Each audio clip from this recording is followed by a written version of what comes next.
Então vamos começar mais um estudo nosso do Evangelho de Mateus, um livro que a gente está estudando desde o primeiro capítulo, o primeiro versículo, de forma sistematizada e de forma minuciosa, né? Usando a metodologia do estudo minucioso do Evangelho ou miudinho. Nós estamos atualmente no capítulo 15 do Evangelho de Mateus e vendo ainda a passagem, a perícopa, em que Jesus entra em diálogo com um grupo de fariseus e um grupo de escribas, né? Membros da aristocracia de Jerusalém, né? Do alto clero de Jerusalém, e mais especificamente no momento em que Jesus amplia, né, o direcionamento do seu discurso para toda a assembleia que o rodeava, né? Aquele grupo de pessoas, né, que o Evangelho apresenta como sendo a turba ou multidão, né? Com certeza tinha então ali os discípulos, os fariseus, os escribas e uma multidão, uma pequena multidão que o cercava. E aí Jesus começa a falar para todos, né? Nós começamos a ver isso na semana passada. E hoje, então, no versículo 12 do capítulo 15, Mateus relata o seguinte: então, aproximando-se dele os seus discípulos, dizem-lhe, né, de canto de ouvido, né? Sabes que os fariseus, ouvindo essas palavras, se escandalizaram? Então, foi os assessores, né? A assessoria de Jesus ali se aproximou, chegou no pé do ouvido de Jesus e falou assim: Senhor, o senhor sabia que os fariseus e os escribas se escandalizaram? Essa é uma palavra recorrente na Bíblia, né? Escandalizar, escandalizaram, né? O substantivo escândalo, né? Que a gente usa de uma maneira com uma livre, né? Uma liberdade linguística, né? De recontextualização do sentido etimológico, do sentido original da palavra, muito grande, né? A gente ampliou o sentido disso. Escândalo, em última instância, é falar alto, né? Rir alto, ou gritar muito, né? É um escândalo. Fulano fez um escândalo, né? Que a gente, por extensão, associa a um gesto de colérico, né? A pessoa explodiu em cólera, né? Consequentemente, ela gritou. Então, a gente diz, fulano fez um escândalo na porta da loja porque venderam para ela gato por lebre. É os sentidos que a gente vai atribuindo à palavra escândalo. Mas essa palavra, quando a gente vai na sua origem, na sua raiz grega, né, que é o substantivo escandalon, né, ela é verbalizada, né, ela foi verbalizada aqui na frase escandalizou, né, ou escandalizou, mas a origem é também um substantivo, escandalon. Escandalon quer dizer armadilha. Olha que curioso. Escandalon não significa gritaria, não. Escandalon significa armadilha. E não é qualquer armadilha, não. Escandalon é uma pedra de tropeço. Ou às vezes uma vara, ou uma corda. Sabe aquelas armadilhas assim, que é uma corda, um fio é esticado para o sujeito vir correndo, tropeçar naquilo e cair? Né? Ou então tem um matinho ali, aí um arbusto, coloca uma pedra grande ali para o sujeito vir correndo, e quando ele topar naquele matinho, na verdade ele chuta a pedra e cai. São armadilhas que os gregos chamariam de escandalon. Às vezes uma vara, né, um mastrozinho que é colocado ali para o sujeito tropeçar naquilo e cair. Então ele cai de frente. E normalmente, como o instinto é você proteger a queda do corpo, normalmente, às vezes não, né? Proteger o tronco e o rosto com as mãos, o sujeito, a gente diz que ele cai de quatro ou cai de joelhos. Eu estou dizendo isso, essa última referência, ao tipo de armadilha que é o escandalon, porque a raiz dessa palavra, escandalon, do grego, é capto. Capto. Que significa de joelhos. Capto significa de joelhos, ajoelhado. É a postura genuflexória, né? A atitude genuflexória, né? É quando você cai de joelhos. Então, por extensão, também é utilizada essa palavra para reverência. Porque se reverenciava reis, né? Autoridades, ficando de joelhos ou se curvando até o chão, né? A mesma posição que o sujeito assume quando cai, quando tropeça. Então, é de uma inteligência linguística o que Jesus faz aqui, incrível, porque ele usa uma palavra, né? Aliás, o Cristo não, né? Aqui é uma correção, esse mérito é dos próprios evangelistas, né? Eles usam a palavra com esse duplo sentido, ao dizer que os fariseus e escribas se escandalizaram. Primeiro, Jesus armou a arapuca para eles, né? Jesus, né, ia levar um golpe, eles armaram um golpe para Jesus, Jesus deu um ipom. Quem já fez judô aí sabe o que é, né?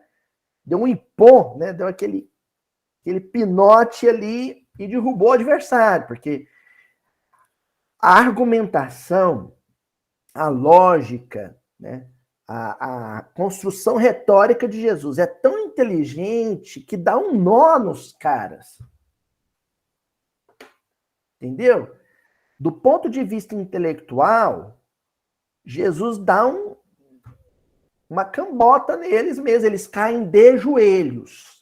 Então, intelectualmente, eles caem de joelhos. Sabe aquele? Eles ficam espantados. Eles caem intelectualmente de joelhos, porque jogaram a toalha, bateram a mão no tatame. Não tinham que contra-argumentar. Eles fizeram a acusação, Jesus mandou a réplica e não tinha tréplica. Não tinha. Entendeu? Agora, o fato deles terem intelectualmente caído de joelhos, tropeçado nesse escandalon que Jesus armou para eles, do ponto de vista intelectual, né? Do ponto de vista cognitivo, do ponto de vista retórico também, embora eles tenham caído intelectualmente de joelhos, porque ficaram boquiabertos, porque ficaram mudos, Jesus os calou, os emudeceu, o coração não ficou de joelhos. Então, olha só, quando a gente começa a bater boca com alguém, vocês já fizeram isso, né? Eu já fiz. Quando a gente começa a discutir com alguém e a gente perde a razão e o outro dá uma resposta que nos emudece, a gente intelectualmente silencia, ou seja, a gente encerra, bom, me dei por vencido, né? Ele me calou. Mas por dentro, como é que você fica? Miserável, venceu. O que isso significa? Que o intelecto se curvou, mas o coração não. O intelecto se calou, mas o coração gritou: miserável, maldito. Essa é a situação. Tanto que doravante, por causa de episódios desses repetidos, os fariseus, né, os escribas e o clero de Jerusalém armou a execução de Jesus. Trabalhou ali, né? É um trabalho de alcova, né? De cripta, até conseguir a execução de Jesus. Tá? Bom, isso não aconteceu nenhuma, nem duas, nem três vezes.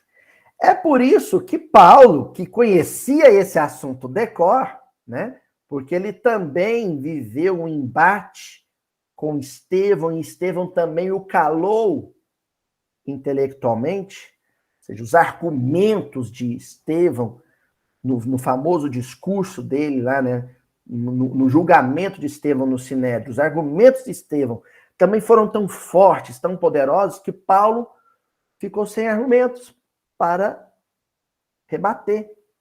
E aí, ao socar o rosto de Estevão, Paulo demonstra que intelectualmente ele caiu de joelhos, mas o coração não quis se curvar.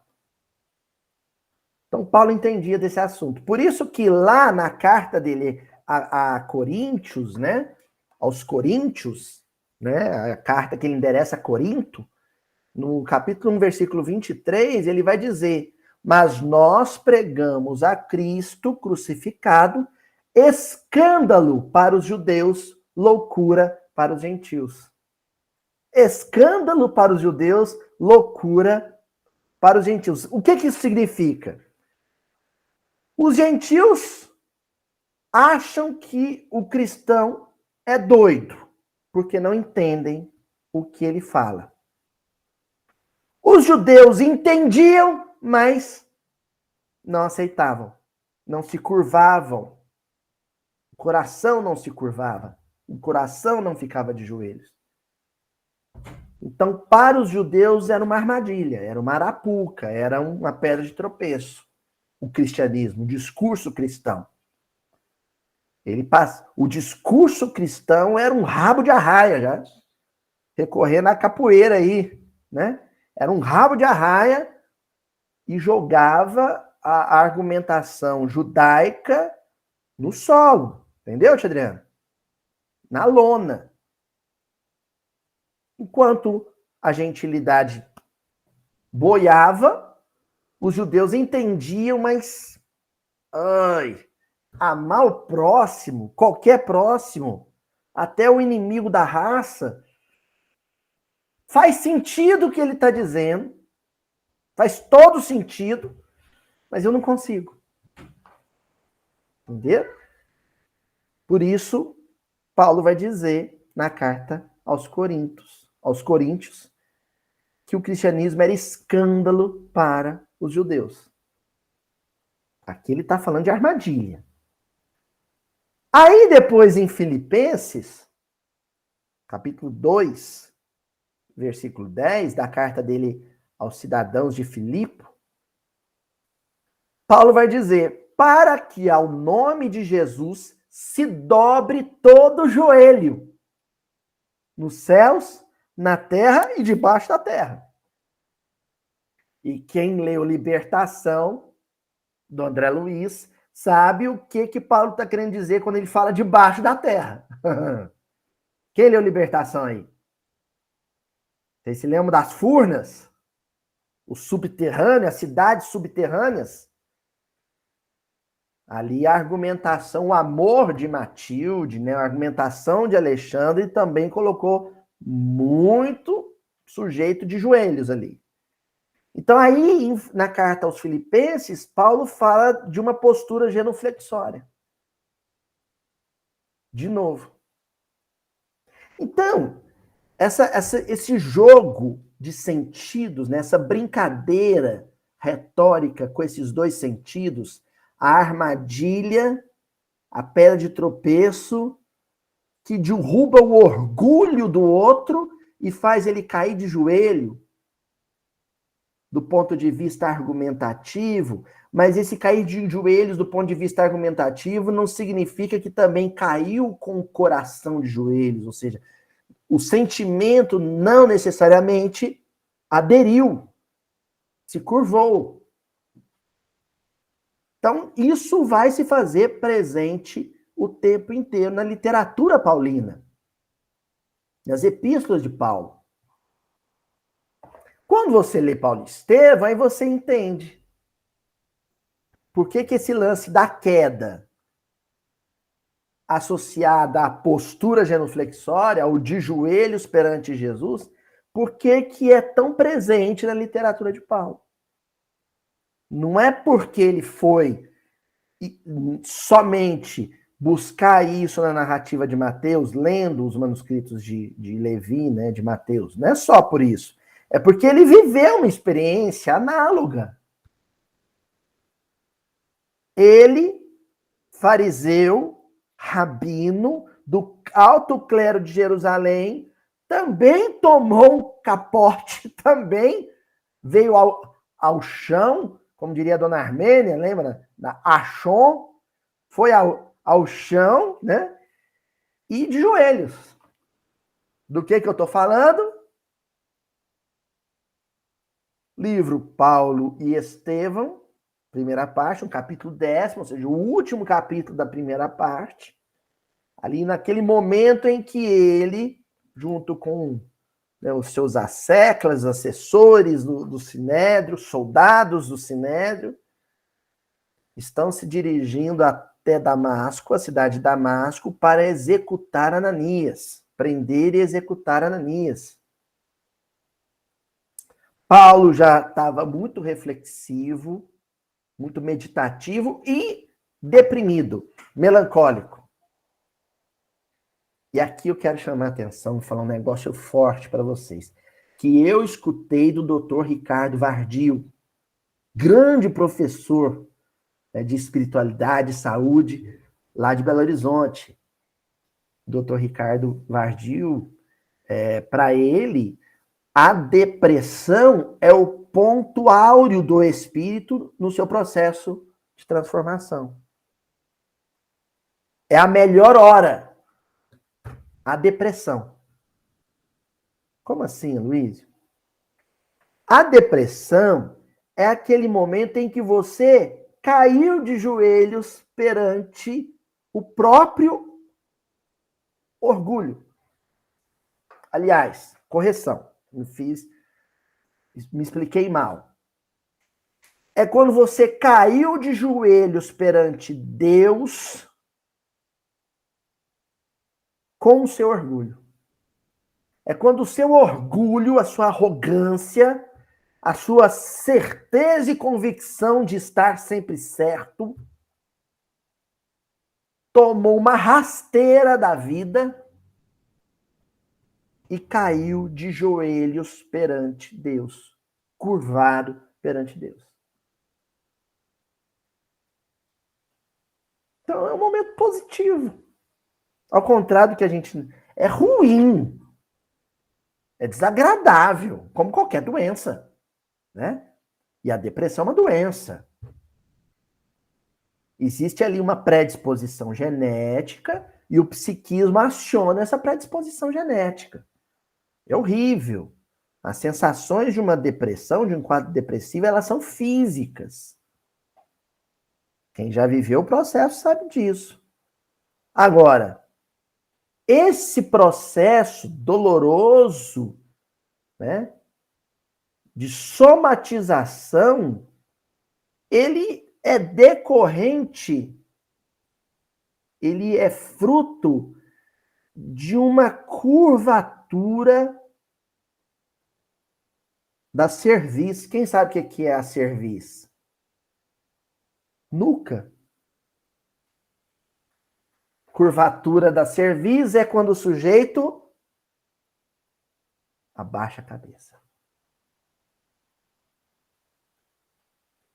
Não é assim?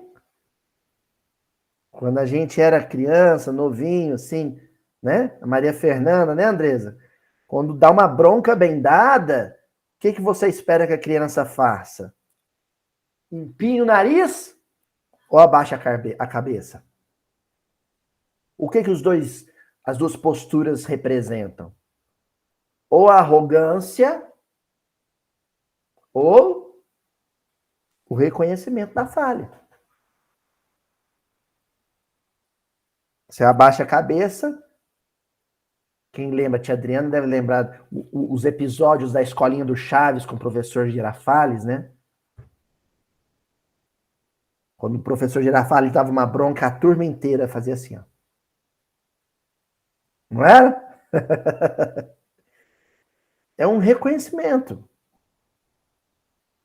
Estou dizendo isso porque A gente sempre se foca lá em Paulo, nas portas da cidade de Damasco. Mas esse processo, ele começa em Jerusalém. A execução de Estevão, depois a morte de Abigail. Então ele já sai de Jerusalém para fazer o mal, ainda estava ali resistente ao mal, mas insatisfeito consigo mesmo. Ele já estava ali quase curvando a cerviz. Quase, né? Já não dava conta de comer, não queria conversar, não dormia direito. Ele estava insatisfeito com a própria realidade espiritual. E o Emmanuel relata isso naquele momento áureo em que Paulo encontra com Jesus, lá no capítulo 10. Né? Então nós vamos analisar ponto a ponto esse encontro, viu, gente? A gente já fez isso com esse trecho várias vezes no Mildin, mas cada vez eu tento olhar de uma perspectiva nova, de um ponto de vista novo, para a gente ir extraindo as preciosidades desse texto, né? Então, o Emmanuel diz assim: o doutor de Tarso, um fariseu, contemplava Jesus, né? Contemplava Jesus com espanto profundo. E foi quando, numa inflexão de voz inesquecível, o desconhecido se fez ouvir: Saulo, Saulo, por que me persegues? Shaul, né? Shaul, Shaul, por que me persegues? Ó, espanto profundo. Qual a diferença entre um espanto profundo e um espanto exterior? Um é aparente. O espanto exterior é quando você finge uma surpresa, né? Faz caras e bocas, gestos. Agora, no caso de Paulo, era alguma coisa que vinha da entranha. Vinha do ponto mais profundo, mais recôndito da sua intimidade. Ele não esperava. Porque é isso que acontece com o arrogante. Quando a força moral e a competência intelectual de alguém se mostra superior. O arrogante nunca espera que alguém seja superior a ele. Quando acontece, ele assusta. O arrogante, o orgulhoso, o nariz empinado, o topetudo, o sujeito que acha que está sempre certo, quando alguém o conduz a um processo de reconhecimento da própria fraqueza, ou da própria inferioridade, ou das próprias limitações, ele se assusta.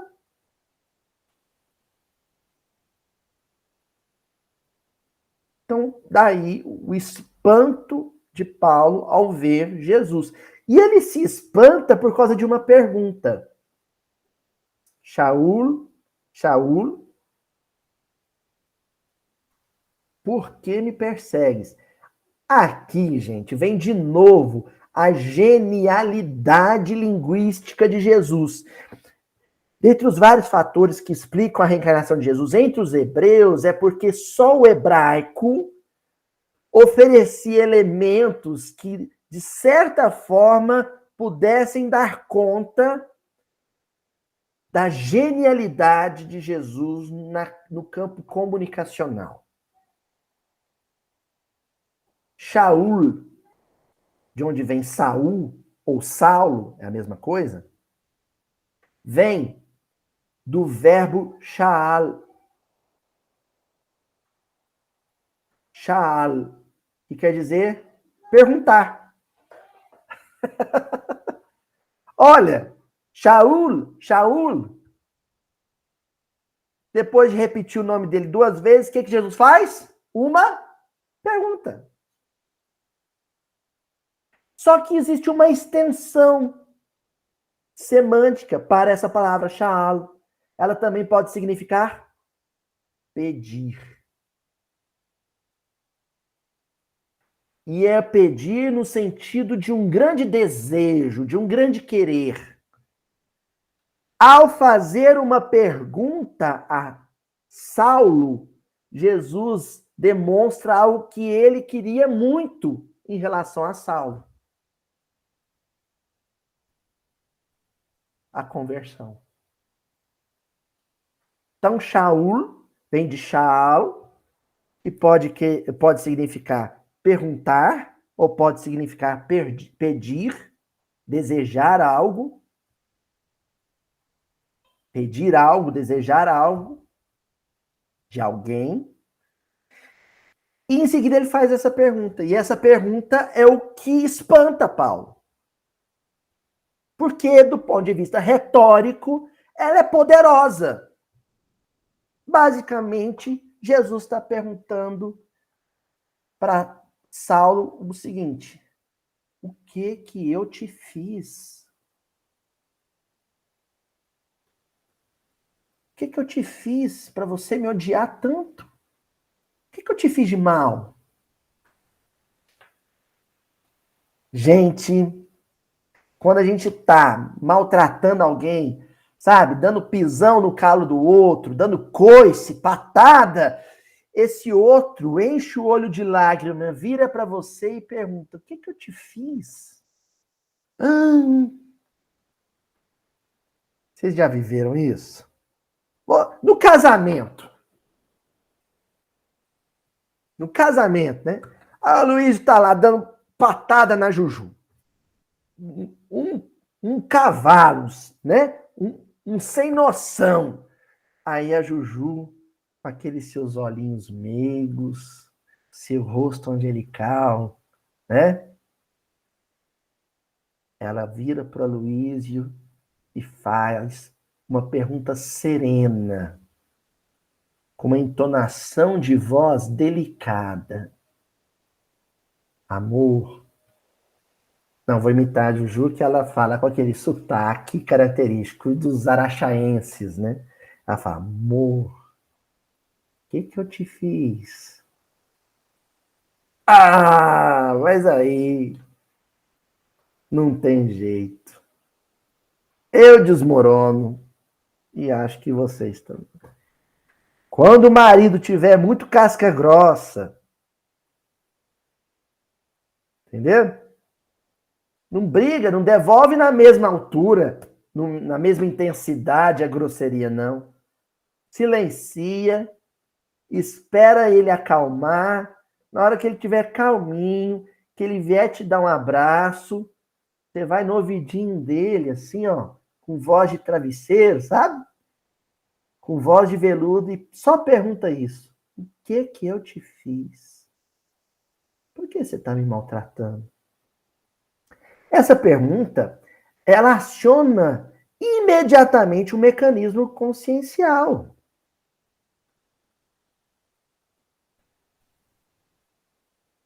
Só tem um detalhezinho. Senhoras, já que eu estou me voltando às senhoras, né? Só tem um detalhezinho. Para você fazer essa pergunta com tanta serenidade e delicadeza, e ela funcionar como pedra de tropeço para o outro, né? Escandalizar a consciência do outro, né? Você tem que ter muita segurança de não ter feito nada. Entendeu, dona Cíntia? Porque se você tiver culpa no cartório, o outro vai fazer a lista. O outro vai falar assim: ah, você quer mesmo saber? E aí você tem que ter a cerviz curvada, a postura genuflexória para escutar o outro. Porque ele vai te dizer. Mas Jesus não, Jesus era absolutamente inocente. Jesus não era merecedor de nenhuma daquelas agressividades, aquela hostilidade de Paulo. Não que alguém mereça, mas a agressão muitas vezes ela não se justifica, mas ela se explica, né? Existe um motivo para ela. No caso, a agressividade e a hostilidade de Paulo com Jesus não tinha motivo. Ela era gratuita mesmo. E aí essa pergunta, então, faz Paulo cair de joelhos. Vamos ver o trecho seguinte do Paulo Estevão? O moço tarcense não sabia que estava instintivamente de joelhos. Porque ele estava na montaria, estava a cavalo, a luz do Cristo aparece e ele cai, já cai de joelhos na areia. Joelhão na areia ali, ó. Cai de joelhos. Ó, campito, do grego, né? Campito, de joelhos. Ele já cai de joelhos. E continua Emmanuel. Sem poder definir o que se passava, comprimiu o coração numa atitude desesperada. Incoercível sentimento de veneração apossou-se inteiramente dele. O que significava aquilo? Ó, lembra quando eu disse que os fariseus, os escribas, da passagem que nós estamos estudando em Mateus, o intelecto se ajoelhou, mas o coração não? Aqui, Paulo se ajoelhou de coração. Lá com Estevão, não. Mas aqui, as portas de Damasco, o Emmanuel está dizendo, né? Incoercível sentimento de veneração. Sentimento de veneração. Ele estava com o coração ajoelhado, curvado perante Jesus. Com o sentimento ajoelhado. E era um sentimento tão novo aquele para ele, ele desconhecia aquilo. Ficar emocionalmente de joelhos perante alguém. Porque ele não tinha feito isso nem perante Abigail. Porque assim que termina a execução de Estevão, a gente, quem leu Paulo Estevão a primeira vez, tá crente que ele vai ajoelhar e falar, desculpa, eu matei seu irmão. O que ele faz? Termina o noivado ali, na hora, e manda ela embora. Então, aquele sentimento, né, de sentimento genuflexório, genuíno, aquilo era completamente novo para Paulo. E aí ele pergunta para si mesmo, o que significa isso? O que é isso? Eu não sei o que é isso. Isso é novo. Isso é novidade para mim. Ei, que riqueza esse texto do Emmanuel, né, gente? A gente ficaria aqui uma semana batendo papo sobre ele. E aí acrescenta o Emmanuel. Enquanto os companheiros cercavam o jovem genuflexo, genuflexo de joelhos, sem nada ouvirem nem verem, não obstante haverem percebido a princípio uma grande luz no alto, Saulo interrogava em voz trêmula e receosa: quem sois vós, Senhor? Aparentemente ele não sabia quem era. Mas na profundidade do ser, sabia quem era. Então, do ponto de vista consciente, essa pergunta, né, do ponto de vista da consciência do presente, do que se dava ali, essa pergunta era uma pergunta comum, banal. Você encontra uma pessoa que você nunca viu na vida e pergunta, quem que você é? Mas do ponto de vista inconsciente, ou seja, vindo lá do inconsciente, essa pergunta não era para Jesus, essa pergunta era para ele mesmo. Quem sois vós, Senhor?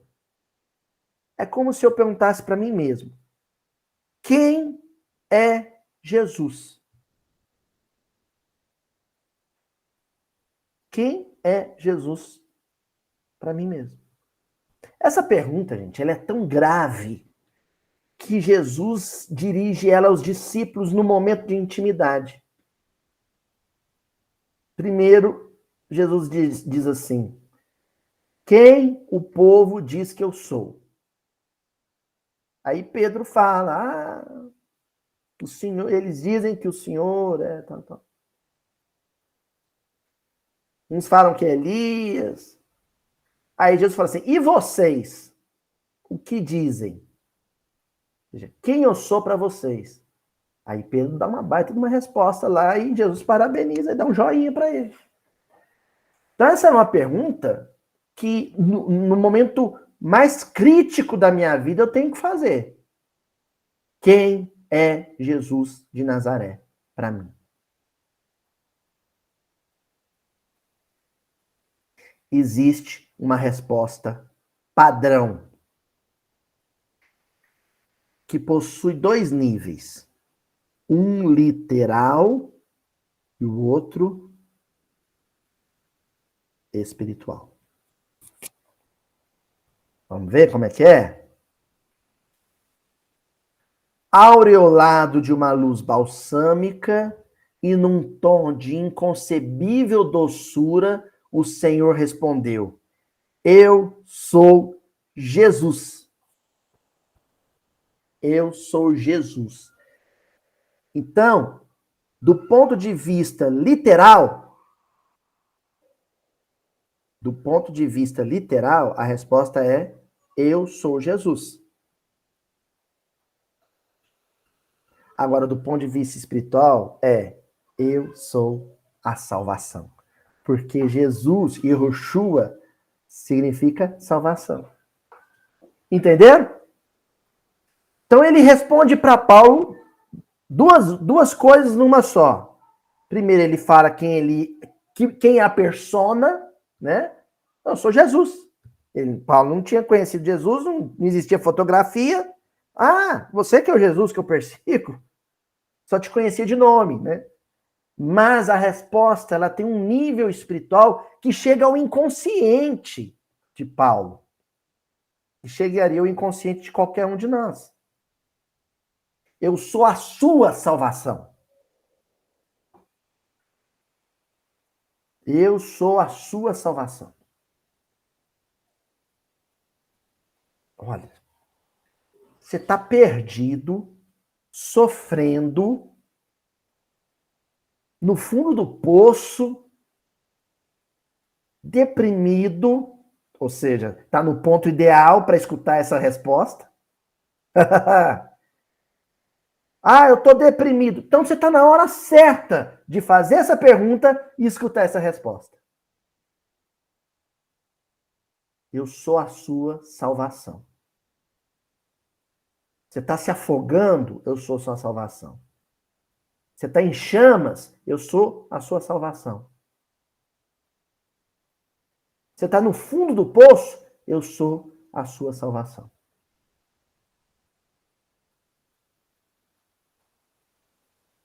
Paulo só escutou essa resposta porque ele estava pronto para ela. E qual que é o indício de que ele estava pronto para ela? O próprio estado melancólico que ele se encontrava.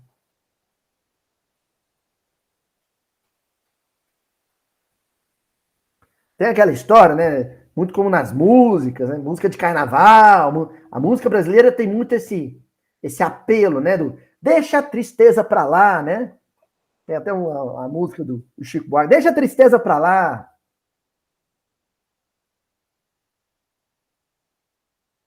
Não deixa ela pra lá, não. Porque a alegria que vem de uma festa, de uma dança, de uma música, muitas vezes é uma alegria superficial. Fugaz, né? Chama em fogueirinha de papel. Passa. Então, a festa, o álcool, vai passar. Não deixa a tristeza para lá, não. Abraça ela e conversa com ela, dialoga com ela, interpela ela, interroga ela, questiona ela.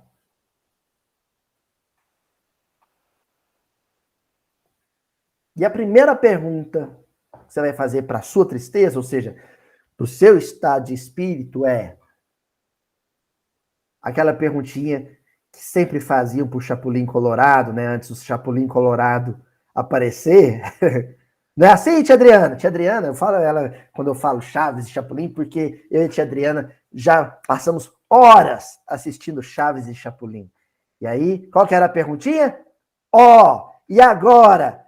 Quem poderá me salvar, me defender, né? No caso do Paulo, apareceu Jesus dizendo: Eu! Eu sou Jesus.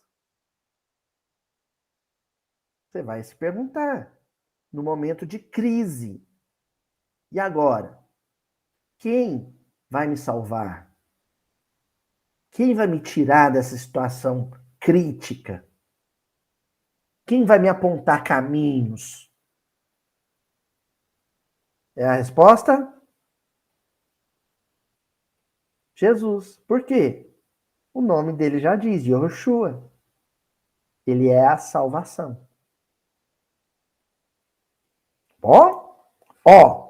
Continua. O episódio continua. Então, viu-se o orgulhoso, inflexível doutor da lei curvar-se para o solo. Não tem tudo a ver com o versículo de hoje? Curvar-se para o solo. Em pranto convulsivo.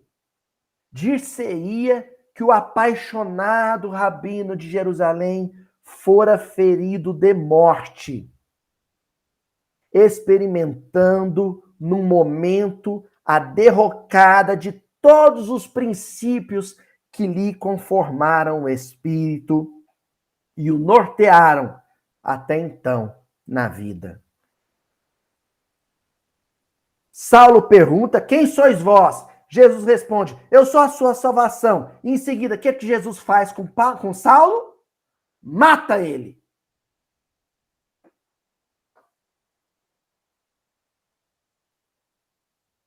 Se perguntarem para vocês, o que Jesus fez com Saulo às portas de Damasco?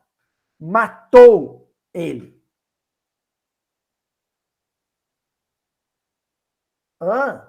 Como assim? Mas Jesus não é a salvação? Vou repetir. Viu-se o orgulhoso e inflexível doutor da lei. Quem é? O orgulhoso e inflexível, de dura serviço, que não curvava. Doutor da lei. Ele se curvou. Ora, gente, se o doutor da lei era orgulhoso e inflexível, na hora que ele se curva, ele deixa de desistir. Curvar-se para o solo, em pranto convulsivo. Dir-se-ia que o apaixonado rabino de Jerusalém, o rabino de Jerusalém, fora ferido de morte. Morreu ali. Saulo, o inflexível, o orgulhoso, o arrogante, o topetudo, o nariz empinado, rabino de Jerusalém, fariseu de Jerusalém, foi ferido de morte pelo amor de Jesus, pela ternura de Jesus, pela força moral de Jesus. Agonizou ali, naquelas areias, e ali ficou. Sabe por quê? Porque na hora que o homem se ergue, na hora que ele levanta e começa a caminhar, já não é Saulo mais.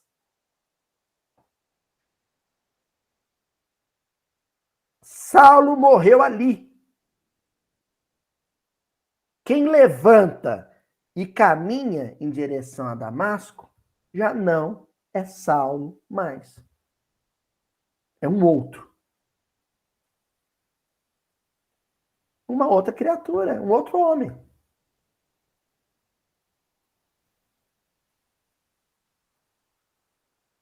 Diante dos olhos, tinha agora e assim aquele Cristo magnânimo e incompreendido.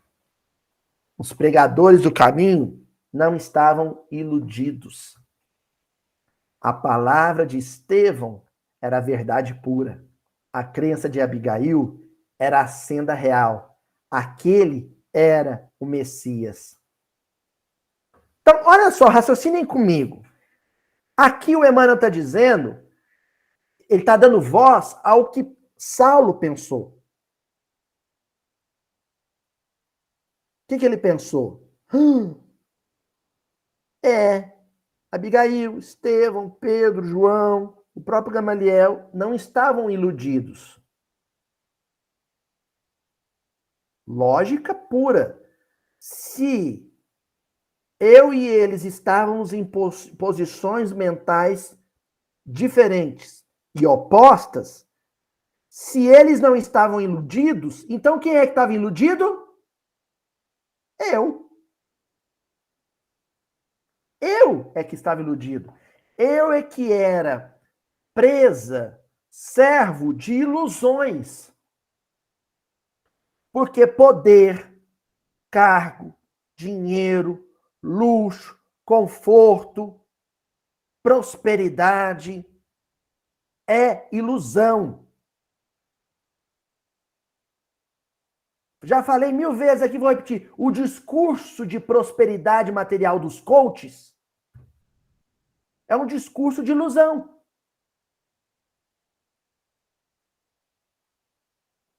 É um discurso de ilusão.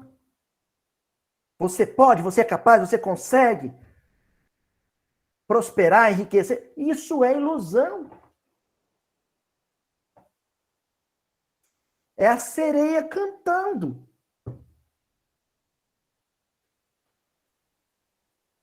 Aí você perde a mulher da sua vida, a sua noiva. Você é culpado pela morte do seu cunhado. O que aconteceu com a sua ilusão?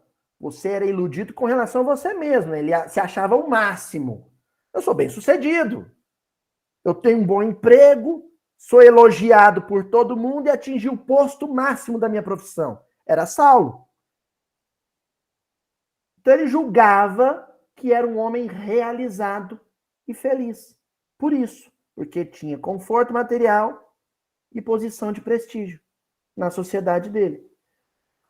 Quando ele comete esses enganos, esses equívocos graves, ele perde a ilusão. Qual que é a função de Jesus nas nossas vidas?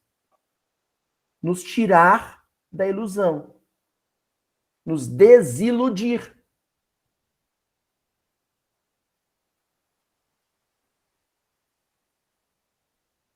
Nos desiludir. Então, Paulo, ele se levanta, né, já não é Saulo mais, que ali morre Saulo, ele se levanta e caminha em direção a Damasco para encontrar com Ananias como uma pessoa desiludida. E a gente normalmente acha isso ruim, né? Ah, fulano tá muito desiludido, né? Muito desiludido com a vida. Ótima notícia! Então, dona Tatiana, se alguém chegar para você e falar assim, eu ando tão desiludido com a vida, você vai assim, nossa, então você tá ótimo. Porque o problema não é estar desiludido com a vida. O problema é estar iludido.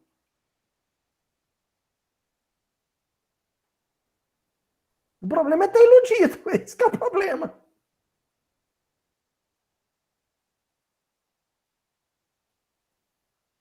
Uma desilusão amorosa é ruim. É ruim, Janaína? Perguntar para as moças, as jovens, né? É ruim uma desilusão amorosa? Não, é ótima. O que é ruim? Uma ilusão amorosa. A desilusão não é ruim. A ilusão é que é ruim. Quem que é o ilusionista? É o cara que faz você acreditar em alguma coisa que é irreal, que não existe.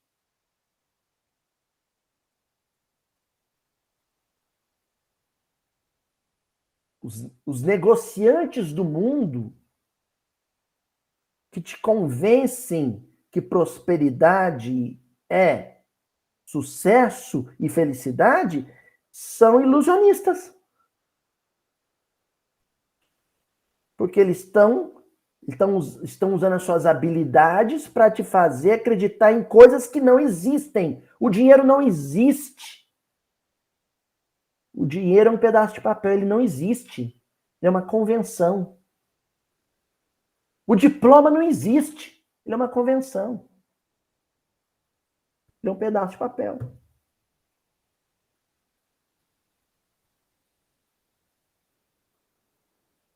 Entendeu?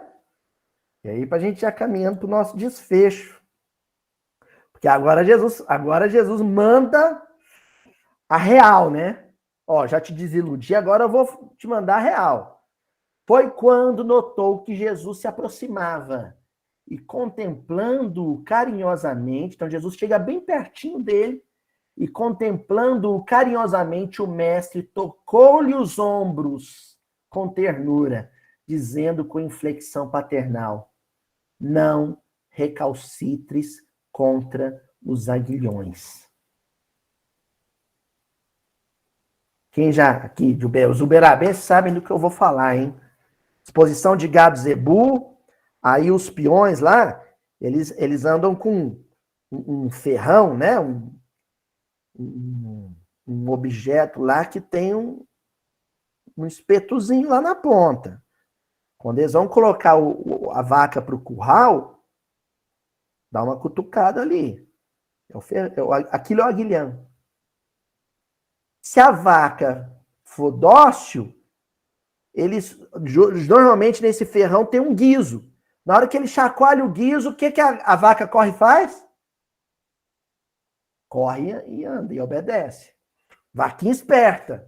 Agora, se for uma vaca orgulhosa, arrogante, focinho empinado, uma vaquinha metida besta, iludida,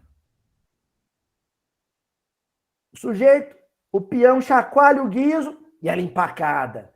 Ele cutuca ela e ela empacada. Ele cutuca mais e ela empacada. Ele sangra ela e ela empacada. Aí o peão vai lá no ouvidinho da vaca e fala assim: ô mimosa, não recalcitre ante os aguilhões.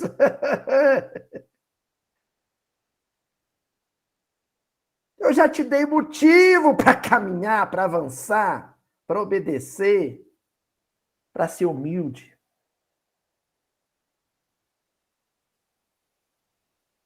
É Jesus falando com Saulo e falando conosco muitas e muitas vezes ao longo da vida.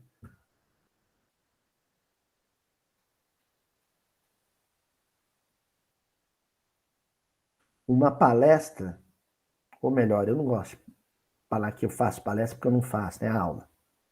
Uma aula como essa aqui, falando sobre a questão da posição, do escândalo, da posição genuflexória perante os tombos que a vida nos dá, é um chacoalhar de guizo. É só te lembrando, ó, avança.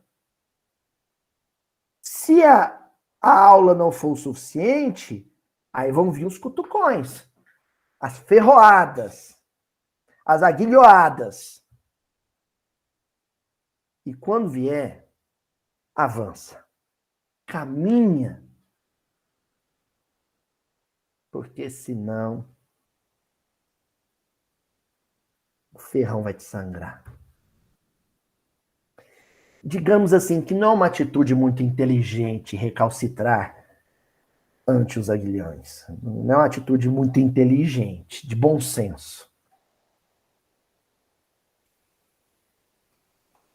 Encerramos, né? Com Emmanuel dizendo: banhado em pranto, como nunca lhe acontecera na vida, como nunca lhe acontecera na vida. Esse homem não sabia o que era curvar a cerviz. Esse homem não sabia o que era se curvar, o que era ficar de joelhos. Fez ali mesmo, sob o olhar assombrado dos companheiros e ao calor escaldante do meio-dia, a sua primeira profissão de fé. Senhor, que quereis que eu faça? É para entrar dentro do curral? Não precisa me ferroar mais, não. Eu vou docilmente. Eu vou resignadamente, porque a resignação é o consentimento do coração. Não é assim que a gente ensina o evangelho com o espiritismo? É o consentimento do coração. Coração cai de joelhos. Eu vou. Então, ali, em diálogo de Jesus com aqueles fariseus e escribas, Jesus não queria humilhar eles em público. A ideia ali não é fazer eles passar vergonha, não é Jesus sair de campeão, ali que não era um torneio retórico, não. Torneio retórico é o que acontecia no Sinédrio, entre os doutores. Ali, naquele diálogo, naquela conversa de Jesus com os fariseus escribas, o que estava acontecendo era um simples chacoalhar de guizo do aguilhão. Era Jesus caridosamente, docilmente, dizendo para aqueles filhos muito amados: não recalcitrem ante os aguilhões. Porque Jesus já conhecia o coração de cada um e já sabia o quanto cada um já tinha sofrido na vida. Mas sabia também o quanto eles poderiam sofrer muito mais. Para quê? Para se desiludirem com as suas ilusões, com o seu sucesso profissional e acadêmico, e social, e financeiro, e político. A prosperidade no mundo é pó. E sabe o que o vento faz com pó? Espalha. Desfaz. É bruma, é névoa, é neblina. Um sopro da vida, ó. Um diagnóstico de enfermidade, um desemprego, um abandono, deve ser o suficiente para que as névoas, as neblinas, as brumas se desfaçam. As escamas caiam dos olhos. E nós vejamos. Certo? Então, de joelhos perante a nossa salvação. De joelhos perante Jesus. Até semana que vem, gente.